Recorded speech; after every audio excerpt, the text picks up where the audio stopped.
여러분 안녕하십니까? 2025년도 제2기 작년교과 이번 주는 제5과입니다. 지난주에 이어서 나라라는 제목으로 같이 말씀을 나누겠습니다.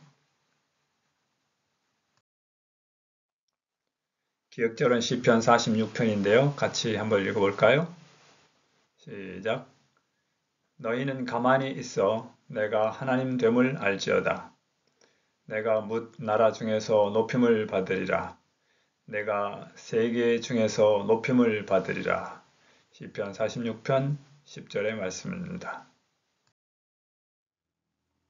하나님은 예언을 통해 우리에게 선과 악, 그리고 그리스도와 사탄 사이의 전쟁이 역사 속에서 어떻게 전개될 것을 알려주십니다.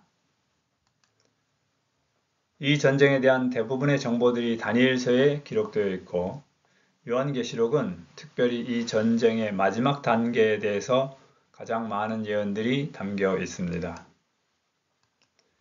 이번 주는 역사 속에서 하나님께서 말씀하신 예언들이 어떻게 이루어졌는지, 또 마지막 시대에는 어떤 나라들이 세워질 것이고, 또 하나님의 백성들은 어떻게 마지막 사명을 완수할 것인지를 같이 나누겠습니다.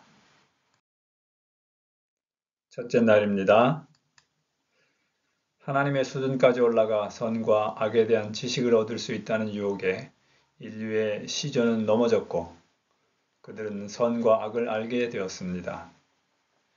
히브리어로 안다, 야다는 단순히 지식 이상의 경험적, 도덕적 분별을 포함하는 말입니다. 즉 이 말은 선과 악을 스스로 판단하고 결정한 능력 또는 권위를 가졌다는 것을 암시합니다.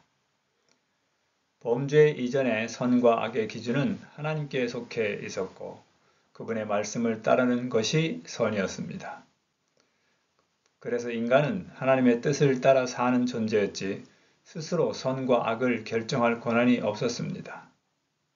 하나님과 같이 된다는 사탄의 유혹은 인간이 스스로 도덕적 기준을 세우고 판단자가 되겠다는 교만의 표현인 것입니다. 이스라엘이 왕을 달라고 했을 때도 같은 실수를 저질렀습니다.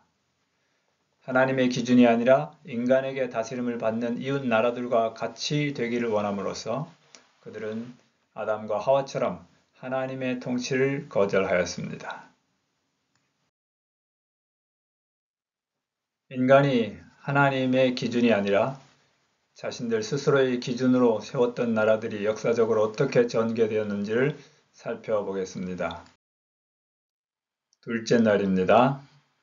다니엘서 2장에는 신바빌로니아를 세운 느부갓네살 왕의 꿈속에서 본 무시무시한 형상을 통해 역사 속의 나라들이 어떻게 전개될 것인지를 우리에게 보여주셨습니다. 바벨론과 메데페르샤, 그리스, 로마, 그리고 이 로마 제국이 나뉘고 마침내 돌로 표현된 나라가 이 세상 모든 나라들을 없이할 것이라는 예언이 나와 있습니다.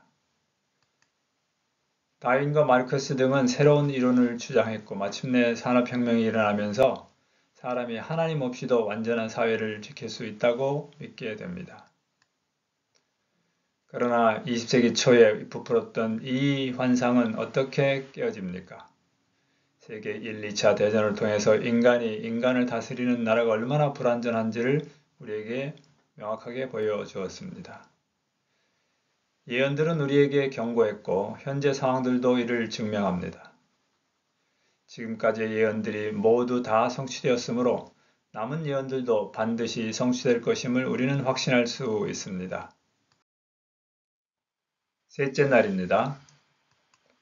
하나님은 다니엘서 2장에서 금, 은, 동, 철로 구성된 신상을 통해서 세계 역사의 미래를 보여주셨습니다.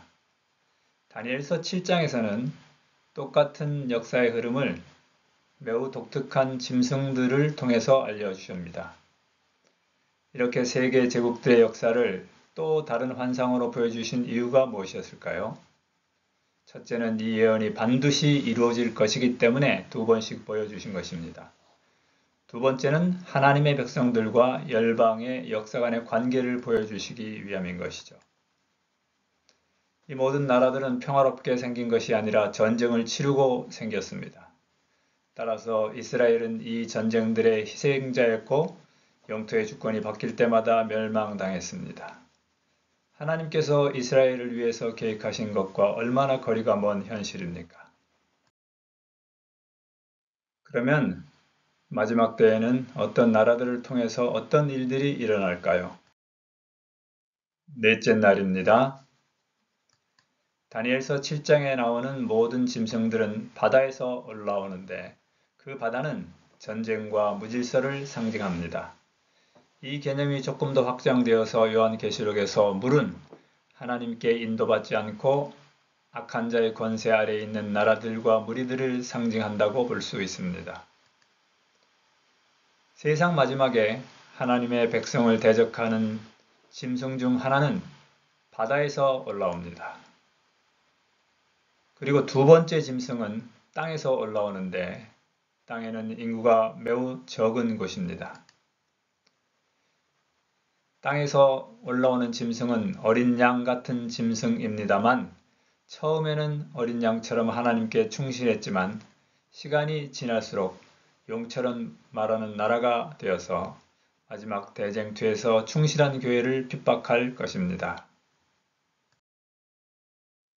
다섯째 날입니다. 이와 같이 요한계시록 13장에는 땅과 바다에서 하나님의 백성을 공격할 세력들이 나옵니다. 그러나 계시록 10장은 땅과 바다에서 하나님의 마지막 남은 무리가 마지막 기별을 전하는 모습을 보여줍니다. 그 기별은 처음에는 매우 달콤하지만 나중에는 아주 쓴 결과를 가져올 것입니다. 그럼에도 불구하고 하나님은 그들에게 다시 예언하도록 요청하십니다. 하나님께서 선지자들을 통해 예언하신 모든 것들이 그대로 이루어졌습니다. 결국 하나님의 모든 목적은 성취되고 굳게 설 것입니다. 성도 여러분, 그러므로 예언을 알고 있는 우리는 현재를 살아가면서 미래를 준비하는 아름다운 모습으로 오늘도 살아가시게 되기를 간절히 바랍니다. 감사합니다.